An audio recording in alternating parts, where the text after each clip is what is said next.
Com a palavra, o deputado Marcel Van Hatten. Senhor presidente, caros colegas parlamentares, eu quero iniciar aqui a minha fala, senhor ministro Vinícius Marques Carvalho, elogiando o corpo técnico, os servidores da CGU. Quero começar pela senhora Eliane Viegas Mota, que esteve aqui conosco e que fez um trabalho exemplar para ir atrás do roubo dentro do INSS. Fez um trabalho exemplar, apontou as irregularidades, fez pesquisa junto aos associados, mostrou o tanto que estava sendo roubado. Porém, senhor ministro, infelizmente ela não foi ouvida como deveria dentro da Controladoria Geral da União. E eu quero dizer isso com muita tristeza, senhor ministro, porque se ela tivesse sido ouvida antes, certamente nós não estaríamos hoje lamentando os milhões de aposentados roubados e os bilhões de reais desviados para carros de luxo, enquanto idosos, viúvas, deficientes físicos foram ao longo do tempo ficando sem remédio, sem alimento e até pereceram ao longo do caminho. Eu queria lembrar aqui ao senhor presidente, ao senhor relator, que está fazendo um exímio trabalho, que o senhor ministro aqui tem colocado a culpa no andar de baixo. Tem passado a responsabilidade para uma equipe que supostamente teria toda a autonomia, senhor ministro. Mas o senhor não está assumindo a responsabilidade que possuía de tomar as decisões corretas e, a partir desta minha inquirição, demonstrarei isso. Eu começo lembrando que o senhor disse ao relator da CPMI, que perguntou para o secretário Ronald Balbi, e estou lendo exatamente o que o senhor disse, se já estávamos fazendo algum trabalho sobre o tema do INSS e os descontos associativos, e ele disse que sim, que tinha entrado no plano de auditoria de 23 para 24, fazer um trabalho de auditoria sobre os descontos associativos. Senhor presidente, caros colegas parlamentares, o plano para 2024 está aqui. O senhor tem conhecimento, senhor ministro, que não está no plano de trabalho tratar de descontos associativos, sim ou não?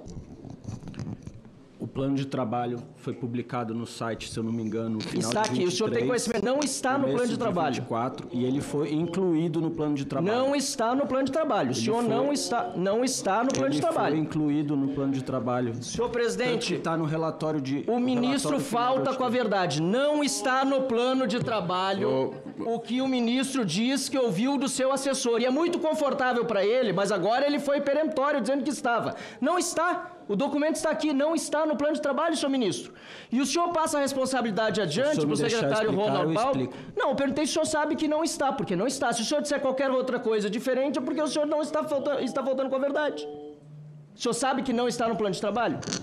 Não estava no plano de trabalho, na versão que foi para o site. Isso foi me esclarecido logo de manhã, depois que os senhores levantaram esse ponto.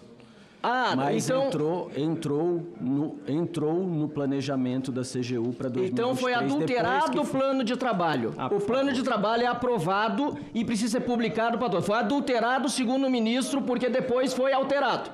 É isso, senhor ministro. Deputado, está até hoje esse plano de trabalho, foi impresso hoje, ministro. Por favor, qualquer plano de auditoria pode incluir novas auditorias ou tirar algumas auditorias. Isso é um plano. Ministro, o plano de 2023 para 2024 não incluía os descontos associativos, diferentemente do plano de 2022 para 2023 que sim incluía. Isso não é verdade. Senhor presidente, não é verdade. Vamos adiante. Aí o senhor diz aqui que a questão da Covaxin, que teve cautelar, foi, segundo o senhor achava, e eu já o corrijo porque o senhor achou errado, provocação do Supremo Tribunal Federal. Não. As cautelares foram por decisão do Corregedor Geral da União.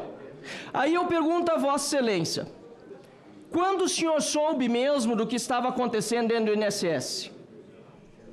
Eu soube que nós estávamos fazendo auditoria, como eu disse, em março de 23. Pois é. 23 ou 24? Eu sou 24, desculpa. Ok. Em julho de nós estávamos fazendo uma auditoria sobre o tema. Em julho de 2024, a senhora Eliane Viegas Mota disse que informou o senhor Ronald Balbi, o mesmo que estava mais preocupado com a imagem do INSS do que com o roubo em si, do fato. O senhor foi informado do fato por senhor Ronald Balbi? Que fato que o senhor está falando? o relatório que estava sendo feito, a pesquisa que estava sendo feita dentro da CGU? Sim, fui informado, já disse que sim. E o senhor instalou quando um par para tratar desse assunto? Bom, eu vou ter que explicar isso de novo. Quando foi? Só a data? Não, é porque eu falo a data, eu crio o raciocínio que o senhor quer. Não, então eu vou dizer o seguinte, explicar. o senhor tem conhecimento de que no dia 17 de julho de 2024, a senhora Eliane Viegas Mota enviou ao INSS um pedido para que o INSS suspendesse cautelarmente o repasse dos descontos mensalidades associativas de 8 associações já visitadas pela CGU? O senhor tem conhecimento disso? Que ela teria pedido isso ao INSS? Exato. Eu não lembro desse fato, mas talvez eu tenha sido avisado sobre isso, mas eu não lembro desse fato especificamente. E o INSS fez o que a esse respeito? Se eu estou falando para o senhor que eu não lembro... Não, mas o INSS não fez nada, isso é público. Se tivesse feito, já não estava nessa situação. E se o INSS não fez nada, senhor ministro, por que o senhor, então, não decidiu abrir um par para tratar deste assunto no âmbito da CGU? Enquanto nós tínhamos já uma auditoria do TCU funcionando, nós já tínhamos o Ministério Público Federal movendo a ação judicial, nós tivemos em maio de 2024 um novo acordo do TCU, por que o senhor, eu repito a pergunta, não decidiu abrir uma investigação interna? Foram abertas investigações internas, sim. Quando? Desde o começo de 2024, pela CIPRE. Senhor presidente, o senhor está com a informação totalmente equivocada. Não está tratando do tema com a seriedade que ele merece, porque o que nós precisaríamos ter visto... Eu esclareci a sua pergunta, o senhor não ficou satisfeito, não ouviu o que eu falei e criou a conclusão que o senhor queria. Os idosos continuaram sendo roubados, o senhor poderia ter tomado medidas cautelares, como foi feito na época do 2 milhões de idosos em 2019. Por que o senhor não deu cautelar? Quando vocês suspenderam as 4 entidades em 2019... Só um instante. Vocês não ressarciram 2 milhões de aposentados. Só um instante. 400 milhões de reais. Senhor presidente, não mandaram investigar. E não mandaram investigar. Não, senhores, por favor, vamos suspender o tempo, deputado Marcelo Van Hatten. Deputado Alencar, por gentileza. Eu só sugiro ao deputado Marcelo Van Hatten que permita tempo para que o ministro possa responder. É a minha única colocação aqui para que ele possa dar sequência no... Vossa Excelência faz as perguntas, ok? Pode continuar, deputado Marcelo Van Hatten. Senhor presidente, o senhor ministro Vinícius Marques de Carvalho deveria, naquela época, quando o INSS não deu retorno, e é bom lembrar o que o ministro Sérgio Moro disse há pouco, dentro da CGU, aqueles que roubaram os idosos estavam recebendo as informações, inclusive André Fidelis e o Stefanuto, que faziam parte do grupo de trabalho. Quando não houve ação do INSS, o senhor ministro, que gosta de passar a culpa para baixo, para o andar de baixo, deveria ter aberto um par ou uma investigação preliminar sumária, senhor presidente. É isso que diz o decreto 11.129, no seu artigo 3º, sobre o titular da corregedoria, e depois diz, senhor ministro, que é preciso, em capacidade concorrente, tomar atitude quando o órgão não faz o seu artigo 17, parágrafo 1º. O senhor deveria ter suspendido imediatamente, cautelarmente. Mas quando mesmo o senhor decidiu finalmente suspender as entidades, ou pelo menos algumas daquelas que foram citadas, que foram solicitadas pela... A suspensão das entidades... Pela membro da corregedoria? A suspensão das entidades foi demandada pela Polícia Federal durante o processo de busca e apreensão, e por isso teve uma decisão judicial concordando com isso. Isso não é verdade, presidente, porque a Eliane Viegas Mota, que deveria estar sentada na sua cadeira, porque ela sim mereceria ser ministra. Ela merecia ser ministra. Servidor exemplar. O senhor está aí, infelizmente, pelas suas vinculações políticas. Ela mereceria estar aí. Ela pediu de várias entidades, inclusive, senhor presidente, sabe de quais mais?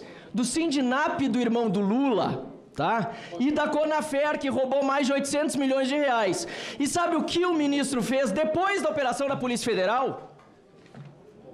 Não pediu para que fosse incluído o sindicato do irmão do Lula, nem a Conafer. Tem tanto dentre as entidades... Não tem erro nenhum, o senhor aponte todos os erros, o senhor vai ter o tempo que quiser para apontar erros que quiser, não tem nada. Senhores, na verdade, senhor presidente... Se houver mais interrupções, eu vou dar mais tempo, mais um minuto para o deputado Marcelo Van Hatten. Eu vou deixar Vossa Excelência, assim que ele terminar, você Eu peço, inclusive, que a assessoria passe um vídeo, por gentileza. O senhor poderá comentar.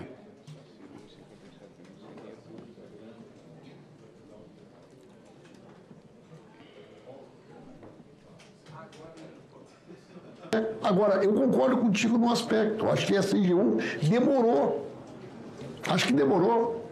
E eu acho que essa é uma das questões que nós temos que, inclusive, tratar quando comparecerem na CPMI os representantes da CGU. Né? É um órgão do Estado, um órgão de fiscalização. Tem que ter mais agilidade.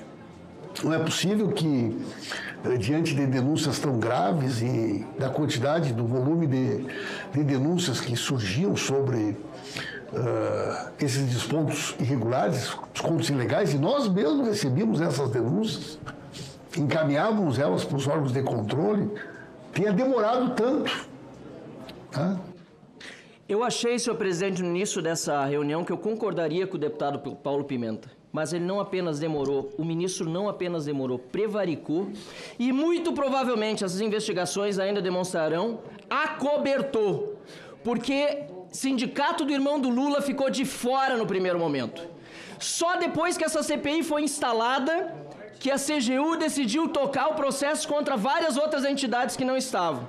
E agora vem aqui, senhor presidente, depois de idosos terem sido roubados, viúvas, deficientes físicos, tantas pessoas terem sido logradas pelo governo Lula, tentar passar para o andar de baixo a responsabilidade. Não, senhor ministro, o andar de baixo fez o serviço certo. Aliás, a Eliane deveria estar sentada na sua cadeira, ela deveria ser a ministra. E o senhor, se tiver sorte, volta apenas para casa, porque deveria, na verdade, ir para outro lugar pela sua omissão, prevaricação e possível conivência. Muito obrigado, senhor presidente. Ministro, o senhor tem tempo para comentar? Depois do artigo 14. Está me acusando sem nenhuma prova, sem nenhum indício sobre um comportamento inadequado meu e sem saber o que o Código Penal fala sobre prevaricação, inclusive no artigo 319. Mas parece que a estratégia é tentar me intimidar. Parece que a estratégia é tentar fazer com que a CGU talvez não tivesse feito nada. Né? Parece que a estratégia é tentar fazer com que a CGU não venha aqui e fale de uma contradição imensa no discurso do deputado Marcel Van Hatten. Imensa. Porque se eu prevariquei, tendo estimulado a minha equipe a fazer a investigação, se eu prevariquei, quando a minha equipe decidiu que o melhor caminho era a investigação junto com a Polícia Federal, e eu falei, vão adiante, façam a investigação e o processo administrativo de responsabilização vai ser aberto depois da operação com a Polícia Federal, porque era uma investigação que estava em sigilo. Essa foi a estratégia da minha equipe. Eu não estou passando nada para baixo. Eu assumo totalmente a minha responsabilidade como ministro da CGU e eu sei que todos os dados, deputado Marcel, que aparecem aqui do trabalho da CGU, 63% de aumento de visita do Portal da Transparência se deve ao nosso trabalho. 1,25 bilhão de reais de economia por meio de uso de inteligência artificial nos contratos de licitação nesse país são por conta do trabalho da CGU. Foi a CGU, a equipe técnica da CGU, que o senhor tanto elogia e merece mesmo elogio, que descobriu a fraude da carteira de vacinação do presidente Jair Bolsonaro. E isso permitiu com que o doutor Mauro Cid fosse preso e a delação dele gerasse o que gerou. Porque é a mesma equipe técnica da CGU. É a mesma equipe técnica e eu agradeço... Senhor presidente, essa posição política do presidente tem que haver. Senhores, desculpa, o senhor está mostrando que o senhor é um profissional, um agente político. Senhores, por favor. O senhor respeita. Ô, Rogério, você que respeite. Ô, senador, você que respeite. A prevaricação... Eu vou cortar. O senhor faz parte fala o que quer, está aqui preso, senhor. Deputado Marcel Van Hatten. Fala o que quer. Vossa Excelência teve todo o tempo para falar os seus pensamentos e colocações. O senhor, por favor, termine o raciocínio e encerre. O ministro já tomou advertência. Ele pode falar o que ele quiser, Marcel. É acostumado no conselho de ética. É acostumado a ser antiético. A omitir informações sem Senhores, você não manda... ele vai encerrar o raciocínio dele. Por favor. A CGU fez o seu trabalho como sempre faz em todas as outras situações. Todos os casos que a CGU investigou de fraudes foram fraudes muito bem detectadas, dimensionadas pela equipe da CGU. Nesse caso específico, foi decidido se fazer uma investigação em conjunto com a Polícia Federal. Em função dessa investigação em conjunto com a Polícia Federal, vários procedimentos foram sobrestados na CGU, porque já havia, ao contrário do que o deputado mencionou, inquéritos instaurados desde abril de 2024. Esses inquéritos já estavam instaurados na nossa Secretaria de Integridade Privada e eles esperaram a operação da Polícia Federal para se tornarem processos administrativos. É simples assim, por conta da estratégia da investigação que foi desenhada. Foi isso que aconteceu.